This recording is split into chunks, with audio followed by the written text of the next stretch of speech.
Οι συμμετέχοντες στο διαγωνισμό μπορούν να τραγουδήσουν σε οποιαδήποτε γλώσσα επιθυμούν. Αυτός ο κανόνας θεσπίστηκε το 1999, ενθαρρύνοντας τη γλωσσική ποικιλομορφία και την πολιτιστική έκφραση. Το κοινό έχει απολαύσει τραγούδια σε διάφορες γλώσσες, από τα ευρέως κατανοητά αγγλικά ως τις μητρικές γλώσσες των συμμετεχούσων χωρών.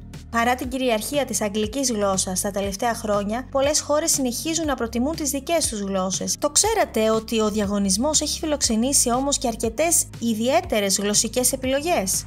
Το 2003 το Βέλγιο συμμετείχε με το Σανόμι, ένα συγκρότημα urban trad που περιείχε στίχους σε μια επινοημένη γλώσσα.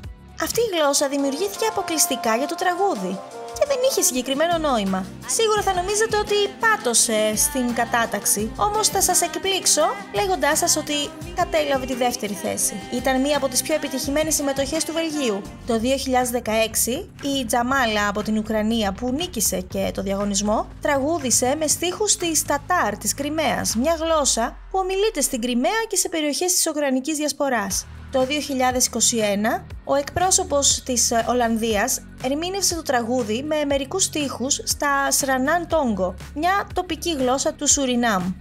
Το 2022, οι εκπρόσωποι της Γαλλίας τραγούδισαν εξ ολοκλήρου στα Μπρετόν, μια κελτική γλώσσα που ομιλείται στη Βρετάνη.